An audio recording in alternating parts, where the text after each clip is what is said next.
કુંડળ ગામના આગેવાનનો 65 વર્ષના રવુભાઈ વાડિયાભાઈ ખાચર, વાવડીના 70 વર્ષના મનુભાઈ મેરામભાઈ દાધલ, જેઓ 3800 કિલોમીટરની નર્મદાની પદયાત્રા કરી 3.5 માસમાં બંનેએ 3800 કિમીની યાત્રા પૂર્ણ કરી અને પ્રયાગરાજ, કુંભસ્થાન અને કાઠી ક્ષત્રિય સમાજનું આસ્થાનું કેન્દ્ર એવું સુરત દેવળ પદયાત્રા કરી પોતાના વતન પરત ફરતા સગા સંબંધીઓ, હજારો લોકો તેમનું સ્વાગત કરવા માટે ઉમટ્યા હતા.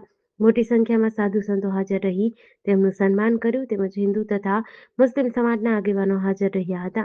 જસદણ સ્ટેટ સત્યજીતસિંહ શિવરાજસિંહ ખાચરની પણ વિશેષ ઉપસ્થિત રહી હતી. પરમ પૂજ્ય મહામંડલેશ્વર 1008 જગદેવદાસ બાપુ, લક્ષ્મણજી મંદિર બરવાડા અનેક સંતો મહંતો ઉપસ્થિત રહ્યા હતા.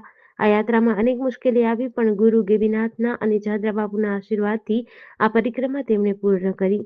આ સમયે સોનગઢ જાદરા બાપુના જગ્યાના મહંત કિશોર બાપુ, ગેરુ ગેબીનાથના પ્રમુખ આલકુ બાપુ ભગત બંને ભાઈઓનો શાલ ઓઢાડી સન્માન કર્યું હતું. તેમણે જણાવ્યું કે આ એક પ્રેરણારૂપ પરિક્રમા હતી. મોટી ઉંમર હોવા છતાં પણ આ પરિક્રમા પૂર્ણ કરવી એ ખરેખર સમાજ માટે ગૌરવની વાત છે.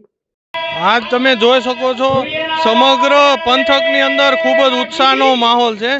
રવુભાઈ ખાચર તથા મનુભાઈ દાધલ જે આ નર્મદા મૈયાની ખૂબ જ કઠિન યાત્રા 3800 કિલોમીટર જેવી યાત્રા પદયાત્રા કરીને આવ્યા છે, ત્યારે અમારા ઈષ્ટદેવ સૂર્યનારાયણ ભગવાનને ત્યાં પહેલાં એમને દર્શન કર્યા, પ્રયાગરાજ ગયા, કુંભમાં સ્નાન કર્યું અને આજે જ્યારે કુંડળની અંદર એમની આવ્યા છે ત્યારે દરેક સમાજની અંદર એક ઉત્સાહનું વાતાવરણ કે આ કળિયુગની અંદર પણ આવા સંત કક્ષાને વિભૂતિ જે આવી કઠિન પદયાત્રા અને ખાસ કરીને આવડી 65-70 વર્ષની ઉંમરે આવ્યા છે એનું બધાયમાં એક ખૂબ જ ભક્તિમય માહોલ વાતાવરણ આજે આપ જોઈ શકો છો. હા, હવે એ જે મનુભાઈ અને ભાઈ રવુભાઈ જે બે જે યાત્રા કરી છે નર્મદાની, બહુ કઠિન અને બહુ જ એટલે આમ કોઈ અશક્ય વસ્તુ છે એ કરીને આવ્યા છે. બહુ મોટી મહાનતા છે અને એમનું સન્માન માટે અમે બોટાદથી આવ્યા છીએ. એમના ખાસ અમે અમારો એક પરિવાર છે અમારો, એમની સાથે અમારા હરેક કોમલામાં અમે સાથે જ હોય કાયમ એમ.